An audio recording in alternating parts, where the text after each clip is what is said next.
The following episode of the Approaching Lightspeed podcast contains pretty substantial spoilers for Last One Standing, The Tale of Boba Fett, but I'll let you know when we start getting into spoiler territory so that you can jump off.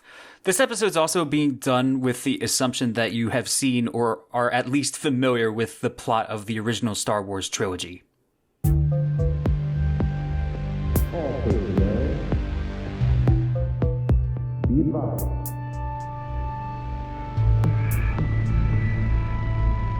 We are approaching Lightspeed.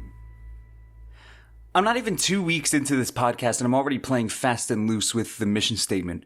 I know that when you hear the name Star Wars, you're not thinking underground, obscure science fiction gem. But hear me out, because this story in particular has a weird place even in the turbulent mythology of Star Wars. And I'm willing to bet that there are even a few hardcore fans out there who have missed this one.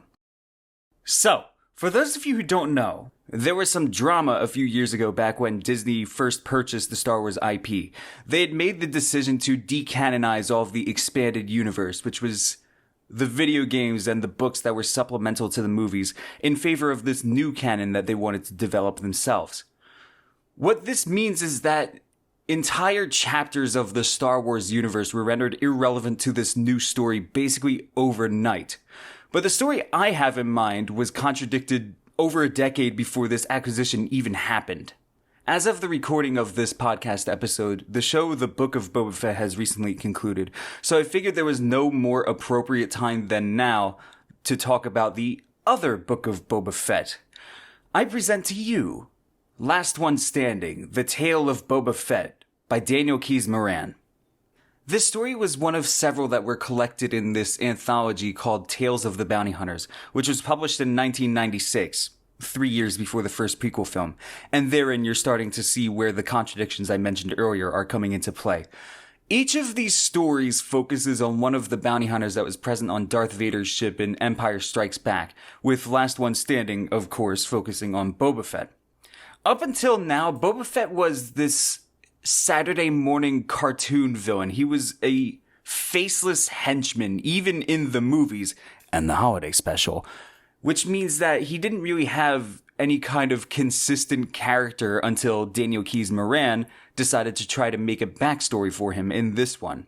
Of course, this changed over the years, and now the most recent iteration of the character is a stoic and somewhat good-hearted and moral warrior who has aspirations of taking over a criminal enterprise. But the Boba Fett we see in Last One Standing is a fascinating, walking contradiction of absolutism with a dash of bootlicking thrown in for good measure. This is a man who equates the word of law with morals, and he believes that anybody who is immoral or who breaks the law is deserving of nothing less than death. And on top of that, he is this anointed enforcer of morals. He believes the Rebel Alliance is irredeemably wrong just in the fact of their revolt against an oppressive regime. And he believes all of the blood that has been spilled in the resulting war is on the rebels' hands. He is staunchly opposed to any kind of drug or alcohol use. In his words, they are an insult to the flesh, and he will relentlessly pursue anybody he thinks is engaging in those sorts of activities. And the punishment for all of the slights that I have just listed are always the same. Either he kills you, or he drags you away to the people who want you dead. At least he's consistent as far as his code goes. Maybe not his choice of employers so much, judging by Jabba the Hutt. But the fact of the matter is, this ego and this self-imposed moralistic crusade of his was with him from the very start, when he was a young man on the planet Concord Dawn named Jaster Muriel. By the way, as a side note, once this story was deemed non-canon, Jaster Muriel actually became his own separate character within the Star Wars canon. But when we first meet Boba Fett in this story, he is this disgraced police officer of sorts who's being held prisoner for killing another officer who we can only imagine committed acts Boba found objectionable. Notably, by the way, the story makes no mention of him being a clone of Jango Fett, and presumably he lived his whole life on Concord Dawn until this incident. From here, he would go on to be exiled into the galaxy, where he would become the bounty hunter we all know as Boba Fett. But already from page 1, we're starting to see the seeds of a very different version of the character that we've been used to since Attack of the Clones. From there, we see one of Boba Fett's early bounty hunts in which he encounters a young Han Solo fighting in an arena on this hellish penal colony planet called Jubilar. From there, the novella kind of jumps around time-wise. It shows us Boba Fett's point of view during the movies. And I think this is a pretty good time to explain something I've noticed with the Star Wars books that I've consumed in general. And that is that it's a reading experience very much unlike most other science fiction books in that it assumes that you have prior knowledge of a film before going into this one. It alludes to events and planets and characters that don't really make any major appearance in the novella. It even goes as far as to reference other short stories and other anthologies that Daniel Keyes Moran participated in. The clearest example of this, and this is a minor spoiler, by the way, is Boba Fett's escape from the Sarlacc pit, which is described in detail in another short story in another collection, but is just totally glossed over in Last One Standing. I understand the irony in pointing this out in a podcast that assumes you have seen Star Wars, but I digress. I just wanted to touch on the intertwined nature of the Star Wars expanded universe as a whole. Over the course of Last One Standing, Boba Fett develops this unhealthy obsession with Han Solo. When he pieces together that the same man in the Rebel Alliance was the young boy he saw in the Gladiator arena on Jubilar, he kind of perceives Han as this avatar of everything he isn't.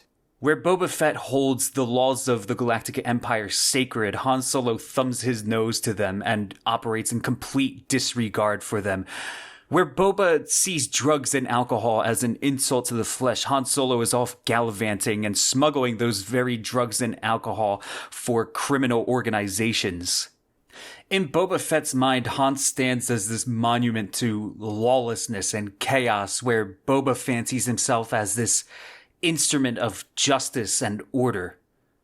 But anybody who knows anything about Boba Fett knows that there's a pretty big disconnect between this code of his and the actions he takes and the people he serves. This is even touched upon within the story. He has this encounter with Princess Leia in which she calls him out as a hypocrite because for all his chest pounding and bravado about the laws of the Galactic Empire, he's still working and killing for a scumbag like Jabba the Hutt. The very same scumbag who the man he hates, Han Solo, was working for. Boba shrugs this off as he's using Jabba the Hutt as a means to an end to further his career and to possibly capture Luke Skywalker if he ever tries to rescue Han. And he dismisses the murders he commits as merely a part of the bounty hunting job, which is legal and therefore moral. The story eventually progresses past the scope of the original Star Wars trilogy, and it picks up 15 years after Return of the Jedi. We see things from both Boba Fett's and Han Solo's perspective as we learn about the new state of the galaxy. The Rebel Alliance has become the New Republic, and both men don't really know what to do with themselves or who they are in this brand new post-Empire state of affairs. Where Han Solo hasn't smuggled cargo or fought a rearguard action against oppressors in so long, and where the laws that Boba Fett held as the central fact of his life no longer have any meaning, they both feel lost and aging and left behind as history churns on without them. It's really interesting stuff, and I love the look that we get into both of their psyches during this time. That's about as far as I'm willing to go without getting into details on the ending of Last One Standing. So if you're adverse to spoilers as to how this whole story comes together, this is your opportunity to jump off the train now. But before you do, I leave you with this. Star Wars is such a titan at this point that it's basically a genre in and of itself. And it contains all of the hidden underground gems that such a status might imply. There's way more to be enjoyed from this Star Wars genre than simply the movie, so I highly recommend delving into Tales of the Bounty Hunters or the other expanded universe stuff if you want to sample a taste of something familiar yet new at the same time. So anyway, this is your final spoiler warning. I'm about to go into the ending of Last One Standing now. Towards the end of the story, both Boba Fett and Han Solo find themselves in the highest position they've ever been in their lives. Han Solo is the husband of a major mover and shaker in the New Republic in Princess Leia, and Boba Fett has just secured easily the biggest bounty in terms of credit worth he's ever had in his life. In fact, at this point, he has enough money to actually retire from bounty hunting for good, and he would finally be able to address the wounds and trauma that he sustained during his time in the Sarlacc pit. Boba Fett even entertains an entire new venture completely outside the realm of bounty hunting or dispensing justice. He finds these music discs that the Empire had suppressed during their reign, and he makes a promise to someone that he will distribute them and sort of revive the art that it represents. But despite the comforts that both men enjoy, they both regress into the habits and the identities that they'd carried with them before. Han Solo decides in his boredom to go on another smuggling run, and Boba Fett is tipped off of his intentions and decides he can't let go of his hatred for the monument to lawlessness that is Han Solo, and decides to pursue him. This sets up a collision course that serves as the climax for the story. Last One Standing concludes with Han Solo and Boba Fett, old and grizzled as they are, standing upon the soil of the planet where they first met, pointing guns at one another and unable to make a move because one can kill the other at any second. The conversation they have, brief as it is just rife with the implications of what these two men could have been had they just let go of their old grudges or their former glories. And in the end, they stand at the crossroads of whether to trust the other to let them walk away or to fall into combat once more and decide once and for all who the last one standing will be.